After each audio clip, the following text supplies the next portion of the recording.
sebelum ditemukannya makam, Ya. sering ada terlihat cahaya-cahaya ya Pak ya.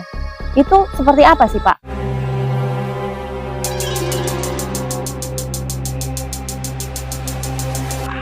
Assalamualaikum warahmatullahi wabarakatuh. Salam Rahayu, sehat selalu bagi kita semua. Jadi kali ini saya sedang berada di lereng Gunung Welirang dan Penanggungan. Betul ya Pak ya? Saya ditemani oleh Bapak Slamet ya Pak, warga asli sini. Jadi di tengah-tengah area persawahan ini teman-teman, saya tadi sempat kaget. Ada sebuah bangunan, bukan bangunan ya, lokasi yang di pagar pinggirnya Pak ya.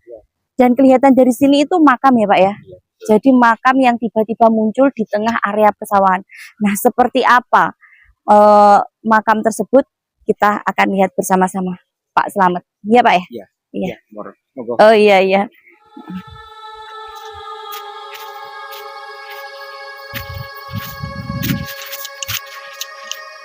Sebelah sana ya Pak ya makamnya Pak. Wah, semakin dekat ini semakin terlihat jelas loh Pak.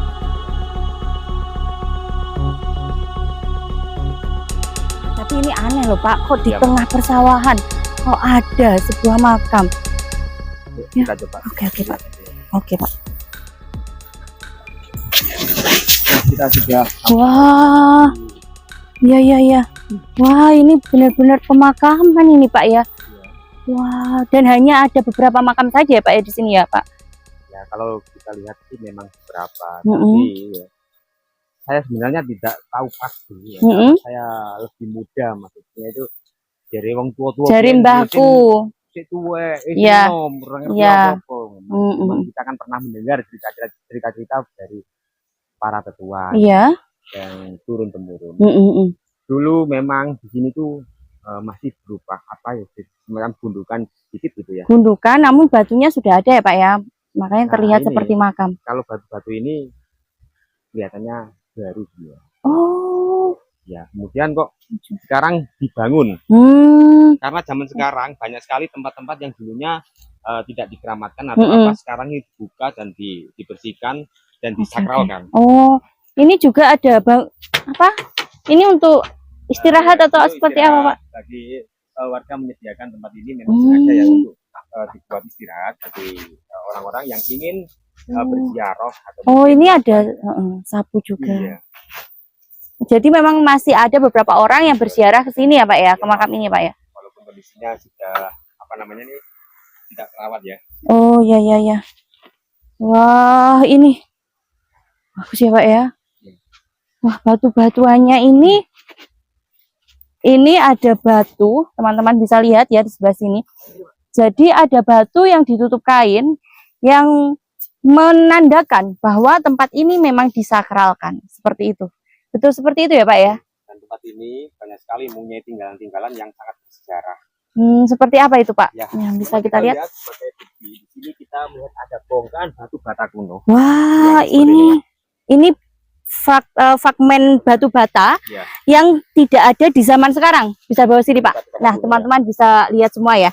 Ini batu bata fragmen di zaman-zaman era-era kerajaan Majapahit atau bahkan sebelum Majapahit Pak. Kalau seperti ini ya Pak ya. Kalau kita lihat dari peninggalan, diperkirakan ini di era Majapahit. Oh, ini perkiraan emang era-era pada saat era-era Majapahit ya Pak. Ketebalan sekitar antara 8 maksimal 8 cm. Oke, di sebelah sini Pak. Ini bukan ini ada beberapa juga kita menjumpai ada batu bata kuno ya, yang juga ketebalannya secara beragam. Ya. Baik teman-teman, jadi di sebelah sini ini memang terdapat batu bata, namun ini bukan batu bata zaman sekarang ya, teman-teman bisa lihat. Nah, jadi dia besar-besar seperti ini. Nah, ini adalah batu bata di era-era kerajaan.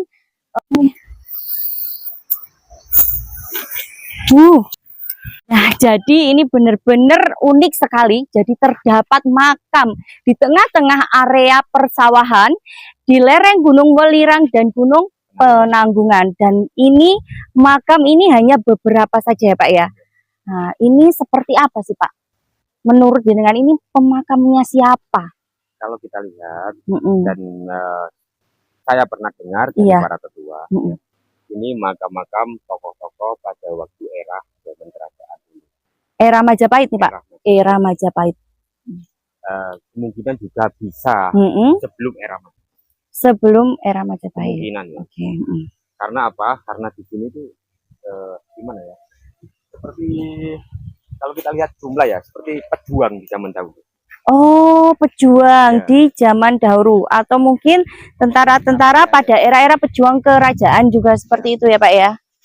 Dan kita tadi kan sudah melihat sebuah goa ya. Goa. Yang dimana goa ini merupakan goa pertapa. Gua pertapaan. Ya, mungkin pada waktu itu sang pertapa, tokoh-tokoh itu ya, yang termasuk ada di sini. Oh, yang termasuk ada di sini. Ya. Oke.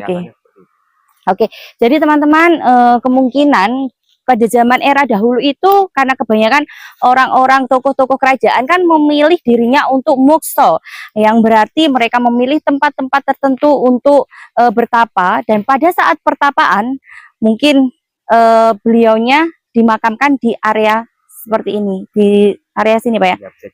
Nah, itu kemungkinan itu peradaban Islam masuk ya Pak ya, mungkin sudah ya. Belum karena kan ya. belum masuk. Ya, belum atau mungkin bisa abunya yang dimakamkan di sini, kita juga tidak tahu ya Pak ya. Bisa jadi ya, ini adalah sebuah gambaran atau sanepan, karena kebanyakan makam-makam seperti ini jumlahnya 11.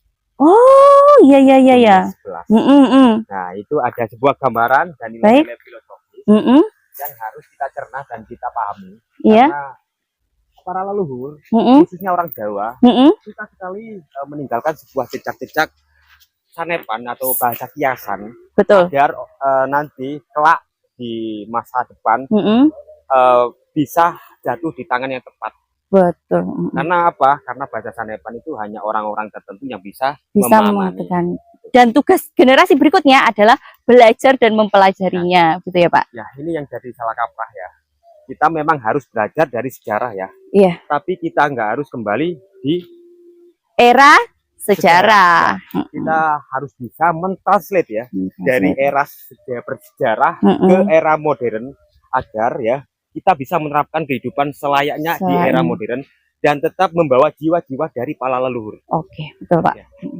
Untuk mengenang para leluhur kita ya Pak ya. Dan kita harus juga mengambil sisi positif dan di mana dulu kesalahan-kesalahan di tempo masa leluhur kita bisa memperbaikinya di era. Siap Pak. Agar ke depan ini lebih damai, aman. Oke. Di sini juga ada pohon. Oh, ini pohon apa ini Pak? Buat ya. Karena setiap apapun yang berada di tempat-tempat sakral itu mempunyai nilai-nilai filosofis. Filosofi ya, termasuk pohon besar ini Pak. Betul. Jadi kalau kita ke tempat-tempat sakral, berbau klinik dulu.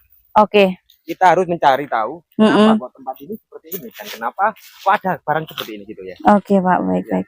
Pak, ini ada fragmen kayu ya Pak? Kayu kan memang ya, kalau kita dibuat batu nisan memang mudah sekali lapuk.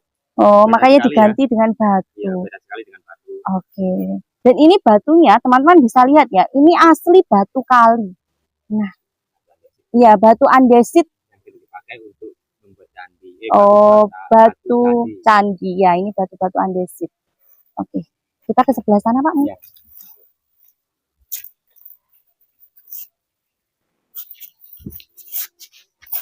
Ini lebih unik lagi kan batunya ya. Iya. Bentuk persegi. Ini batunya berbentuk persegi, baik seperti itu ya Pak ya.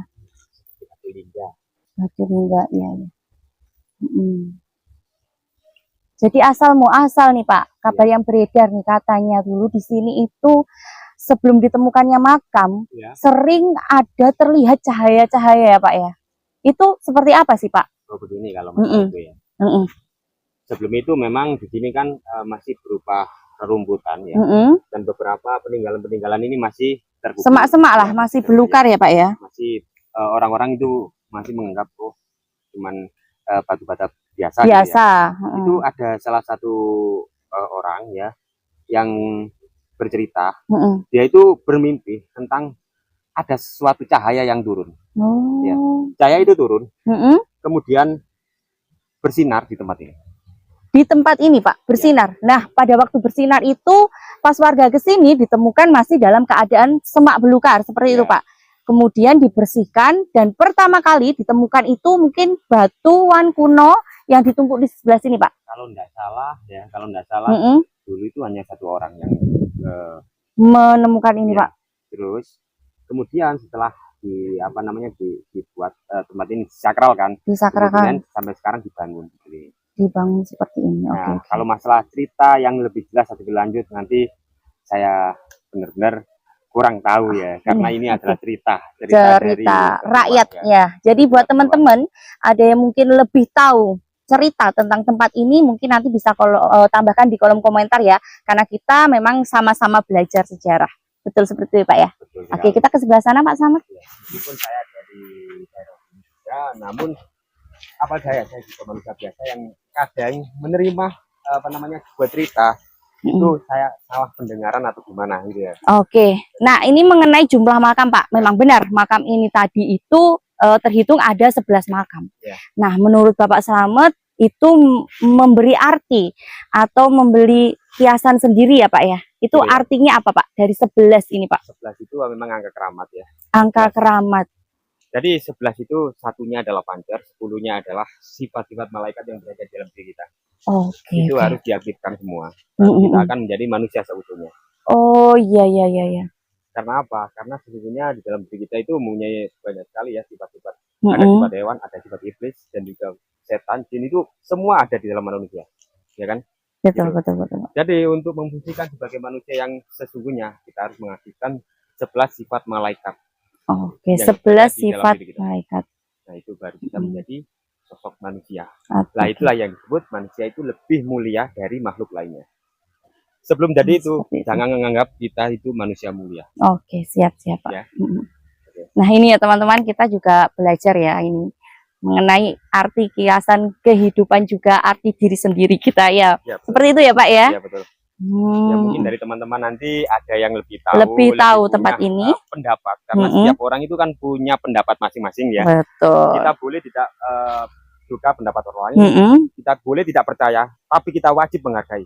Betul. Wajib menghargai demi kedamaian, demi ketentraman, dan demi hubungan yang harmonis ya. Dan jadi dibalik semua tempat-tempat bersejarah dan yang kita temui ya Pak ya, pasti tersirat dan tersurat 1000 kesan ya Pak ya, yang perlu disampaikan kepada kita semua dan perlu kita pelajari untuk kedepannya ya Pak ya.